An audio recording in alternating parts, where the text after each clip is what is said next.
Praise God. Praise God. God is good all the time. And all the time. God is good. Praise God. Praise God. Isang mapagpalang araw sa bawat isa. Sa pagkakataong ito, tayo po ay dudulog, lalapit sa ating Diyos na buhay ng may pananampalataya na kung saan may dalawa o tatlo na nagkatipon sa kanyang ngalan. Naroon siya sa kanilang kalagitnaan. Sa araw na ito, tayo po ay dudulog sa Panginoon sa ngalan ng bayan ng Santa Teresita sa probinsya ng Cagayan. Ating hihilingin na maitatag ang altar ng ating manunubos sa bayan ng Santa Teresita. May mutag sa atong mga kaigsuunan diha sa Visayas ug sa Mindanao. Bisan pa katong atong mga kaigsuunan nga naa sa Luzon ug sa laing nasod. Dalaygon ang Ginoo sa walay katapusan. Ang atin pong pagsambay mula sa Aklat ng Mga Awit, 78 kabanata, ang talata po ay 25. Ang kaloob na pagkain ng mga anghel, hindi sila nagkukulang masagana kung dumating. Ang kaloob na pagkain ng mga anghel, ang kaloob na pagkain ng mga anghel. Hindi sila nagkulang, masagana kung dumating. Hindi sila nagkulang, masagana kung dumating. Ama naming Diyos na makapangyarihan, sa lahat kami po'y nagpapasalamat sa pagkakataon na minsan pang makadulog at makalapit sa iyong banal na harapan. Ama, kami po'y nagpapakumbaba. Maamin sa lahat naming pagkakasala. At Ama, kami dumadalangin, dumudulog sa iyo, humihiling ng pagpapatawad, kalinisan sa lahat naming karumihan. At ang aming dalangin tunay ang banal na dugo ng aming manunubos ang siyang maglinis, pumawi sa lahat naming kasalanan. At ang aming dalangin para sa bayan ng Santa Teresita sa probinsya ng Cagayan. Ang aming hiling tunay na maitakda ang bayan na ito para sa aming Panginoong Kristo. Kaya ang lahat ng altar at lahat ng kasunduan na ginawa sa Santa Teresita ng hindi ayon sa pangalan ng aming manunubos ay mapawalang bisa sa pangalan ni Jesus. At ang aming hiling tunay sa pangunguna ng iyong Santong Espiritu maitatag ang altar ng aming manunubos sa bayan ng Santa Teresita. Maraming salamat po ang aming pag-asa at tinugon nyo at tinanggap namin ang aming panalangin sa pangalan ng aming Panginoong Yesus.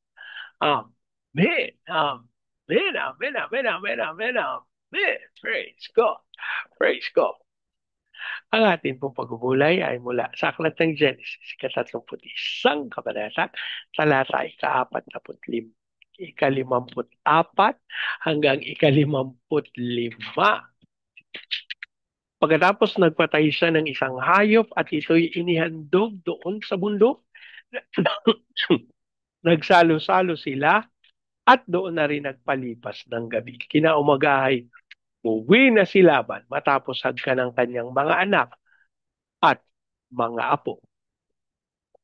Ang Diyos po ang magpala ng kanyang buhay at makapangyarihang salita. Sa bahagi pong ito ng banal na kasulatan ay ating makikita kung paanong minsan pa nagdiwang sina Jacob at Laban matapos yung kanilang kasunduan. Mga kapatid, dapat natin itong maunawa, no? Na sa kahit na anong kasunduan, may pagdiriwang. Pero alam nyo, sa kasalukuyan, ang pagdiriwang na iyan ay sumisimbolo sa banal lang. Kaya alam nyo, yung banal na hapunan, hindi yan basta-basta. Actually, pag tuwing ang inyong lingkod po ay nagdiriwang ng banal lang, nagiging napakaliwanag sa akin nung nangyari sa krus ng Kalbaryo na ito'y pakikipagkaisa sa Diyos. Kaya alam niyo, sabi ng banal na kasulatan, hindi ka pwedeng kakain nito, hindi ka pwedeng tatanggap nito ng ang iyong puso hindi naihanda para sa pagtanggap ng banal na hapunan. Ako mga kapatid, hindi po pwede mga naglalaro-laro, yung mga binabaliwala nila pero kinakain nila yung tinapay, iniinom nila yung juice. Naku, hindi po yun pwede. Kaya natatandaan ko yung isa sa aking mga kaibigan. Samantalang kami nasa simbahan, ano po, at nag-take kami ng Holy Communion, hindi siya. Sabi ko, uy, bakit ayaw mo kumuha? Sabi ko, bakit hindi ka magpapartake? Sabi niya, yung karapat dapat. Ah, alam niyo, samantalang, nung una pa, sinasabihan ko siya, naku, dapat tanggapin mo yan. Kasi, humingi ka ng kapatawaran sa Panginoon. Pero alam niyo, ngayon ko lang nauunawa na may sense yung pagtanggi niya. Kasi nauunawa niya na may kailangan pang ayusin sa kanya. Pero alam niyo mga kapatid, gusto ko kayong i-encourage na kung meron kayong nakikitang hindi tama sa inyong isip, sa inyong puso, aba, sundog niyo sa Panginoon kasi ang Diyos kumikilos ng may kapangyarihan. Ano? Eh, papayag ba tayo na hindi tayo makikiisa doon sa pananlapunan? Mga kapatid, ang pagdiriwang ng banal na hapunan ay pagdiriwang ng pakikipagkaisa ng Diyos sa atin. Ito yung pagkakataon na ang langit na laog dito sa lupa. Bumaba ang langit. Eh, sinong makakapagsabi na magkakaroon nito ng kaganapan? Eh, tayo yung mga makasalanan. Alam nyo, walang makakaangkin sa atin na malinis tayo sa harapan ng Diyos. Sigurado ko, lahat tayo, aangkin. Magsasabi, hindi ako karapat dapat. Walang karapat dapat sa atin. Pero mga kapatid, dahil sa kabutihan, biyaya, pagmamahal ng ating Diyos na buhay tunay, nagaganap natin na susunod yung kanyang kalooban. Paano kung wala tayong ganap na kaunawaan sa ninanais ng Diyos? Alam niyo, nakakalungkot sa kadahilanan. Ang sanlibutan natin ngayon napapangunahan ng teknolohiya. May mga pagkakataon ng mga anak ng Diyos binabaliwala na yung pagkakaisa, yung pagtitipon-tipon. Ako mga kapatid, hindi po yan pwede. Yung nasanay kayo nung panahon ng pandemya, na nasa bahay lang kayo, ibubuksan nyo lang yung computer nyo, i-on nyo lang yung cellphone nyo, tapos kasi naka-live naman, no? Samantalang ito po, nagpapasalamat tayo sa Panginoon sa teknolohiyang ito kasi yung mga kapatid natin na nasa malayo, kahit nasa malayo sila, aba nakakaisa natin. Pero, ba't tayo kaya? Ba't sa itan, hindi natin pararanasan? Paano kikilos ang Panginoon sa atin kung tayo sa mga sarili natin may problema? Diba? Paano makapangyarihang makagagawa ang Diyos sa atin? Tayo sa mga sarili natin, baliwalain natin ang COVID. kasama ng Diyos. Alam niyo, meron ako isang karanasan na nananalangin ako tapos sabi ko sa Panginoon, Lord, mga kasalanan na nagawa ko. Tapos sabi ko sa kaisipan ko, sarili ko lang ko, nagdadasal ako. Alam na akong kasalanan. Sa bahay lang ako maghapon. Wala naman ako nagawang kasalanan ako. Alam niyo, ang sabi ng salita ng Diyos, kapag daw sinabi natin na wala tayong kasalanan, ginagawa nating sinungaling ang Diyos. Kasi ang sabi ng Diyos, makasalanan tayo. Ako, Diyos ko, hingi talaga ako ng tawad sa Lord. No? Sabi ko, Lord, tawarin mo ako. Napaka sinungaling nito kaisipan. Alam niyo, sasabihin ng kaaway sa akin, hindi pwede na yan. Hindi ka karapat dapat na maki-isa sa Holy Communion. Ako, lalang ka. Siya naman, sasabihin ng kaaway sa akin, okay lang. Sige, mag-partake ka ng Holy Communion. O, kahit na makasalanan ka, effective. Ako, Diyos ko. Alam nyo, kahit sa mga hindi natin kapareho ng religion, pero they partake the Holy Communion and they partake it according to the truth of God. Mga kapatid, kahit anong relihiyon, sinasamahan, binabantayan, pinapapala ng ating Diyos.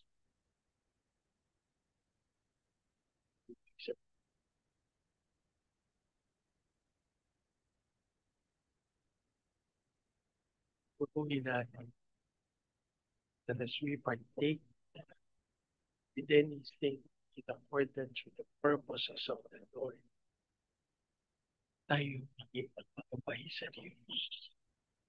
Tayo humingi ng pagkikaisa ng ating pagpapay. Accordance with the purposes, tayo po ay magtatagumpay ang pagsama ng ating dari. Paano? Hingin natin, tanongin natin, at maaaprobahan natin pinagkaloob na panalangin. Ang maraming Diyos na makapangyarihan sa lahat. Kami po ay nagpapasalamat na kami ay minsan pa nagkaroon ng kaunawaan patungkol sa banal na hapunan. Kami po ay humihingi ng tawad sa iyo sa mga pagkakataon, Panginoon, na nababaliwala namin ang pakikipagkaisa sa iyo sa kadahilan ng iniisip namin na hindi kami karapat-dapat. Lord, uban mo po kami ng kanap na kaunawaan na hindi yung sarili namin ang magpapaging dapat, hindi ang iyong Son Spirit. At ito'y ginawa mo na para sa ang aming kahilingan. Lord, magkaroon kami ng malinis na kaisipan. Huwag yung kaisipan na nadadaya pa ng kaaway. Sa pangalan ni Jesus, maging maliwanag sa amin kung ano ang katotohanan at ito yung aming tanggapin at ganapin. Habang amin din po itinutulog sa iyong bayan ng Santa Teresita sa probinsya ng Cagayan at aming panalangin ang katawan ng aming Panginoong Jesucristo ay magkaroon ng unawaan, pagpapakumbaba, pagmamahal. Hayaan mo ang Diyos na magkaroon ng pagkakaisa dahilan upang maitatag ng Santong Espiritu ang altar para sa aming Panginoong Yesu Cristo. Ang aming hiling tunay, dumalo yung Espiritu ng kapangyarihan sa bayan ng Santa Teresa. By faith, we declare the fullness of God sa bayan. Pagdilig namin ang pagkikinis, pagkasaayos, at pag-ahanda sa bayan ng Santa Teresa para sa iyong kapayan. We declare fire of revival. Kaya, Mali, Cagayan, Legazpi, Manila, Pampanga, Panteros, ilus, may kapangyarihan ng mga bayan. Yan, dumaloy ang iyong kalwalhatian. Hiling din namin ang pag-unlad na nagmumula sa iyo at maranasan ng buong puso. Visayas and Mindanao. Ayan po mga Diyos, na ang aming bayan ay makatupad sa tawag to be the launching pad of the gospel, to be a missionary, sending country, and to be the America of Asia in the height of its glory. Habang pinudulog din namin sa iyo, Panginoon, ang aming mga training, katulad po ng main line, like Asian Center, Elijah House, Church, Renova, Asia Pacific, International Institute of Studies. Ikaw po ang magdalog ng lahat ng pangangailangan ng mga masteryo upang sila'y magtagumpay para sa kanya. Iyan ka, wala niyan. Seryoso, pray pa rin sa aming mga misyonero, sa iba ni mga paling na may magiging full galong ng tagumpay. Kaya din sa aming mga effort naman na tinawag bilang overseas full of people. What? Yan sila si para sa iyo kabutihan at kaligtasan.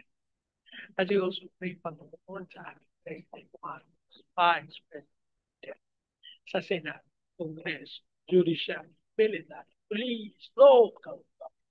We declare peace of the hari sa aming Panginoon, pawiin mo ang lahat ng ideya ng korupsyon, maging ang kaisipan, Panginoon, ng pagmamanipula sa buong gobyerno. Ikaw ang tanging hari ng Pilipinas at walang ibang may kapangyarihan na kumilos, kundi tanging dasal namin ang paglilinis ng banal na dugo ng aming Panginoong Jesucristo sa lahat ng kasinungalingan, sa lahat ng katiwalian. At iyan mong ideklara namin na ang aming bayan, ang aming mga pinuno ay may tunay na pagkatakot sa iyo. As you also declare your fire of revival at ang iyong pagsama, panguna sa pagdulog, sa pagtungo ng iyong lingkod sa Vietnam, Cambodia, Myanmar, Laos, Thailand, Malaysia, Singapore, Indonesia. Ayan po, tahak ng iyong lingkod sa mga bayan. Ang Espiritu kapangyarihan ng mga sa mga iglesia, sa mga pastor, sa mga misyonero, sa mga magagawa na makakalimutan. Sinasalita ko, Spirit, pangyari. Dasal din namin ang pagsama ko sa Hong Macau at Taiwan. Kung kami nananalo ng paglilinis ay dadalan. We declare fire of revival. As you also pray for fire revival sa US, South, North, Brazil, and Russia, as we declare peace over Israel. Lord, dasal din po namin ang pagkakunan mo doon sa ginawa ng mga bansa na pagkilala sa Palestine. Lord, Jesus, gawin mo panag ang katotohanan para ang mga bansa nito ay hindi mangpalit lang kasi liga ng tao. Pero tanggapin ang iyong plan. Maraming salamat po ang aming mag-asa. Tinagod namin ang aming panalangin sa pangalan ng aming Panginoon Jesus. Amen. Amen. Amen. Praise God. Praise God. Sa pagkakataon ito, yan, salita ito, mas ng Panginoon sa inyo at sa inyo sa bayan. I declare the everlasting love of the Father. I declare the unending blessings of the Son. I declare the sweet fellowship of the Holy Spirit now and forever. I declare this house and that park within our feet and Lordship of Jesus.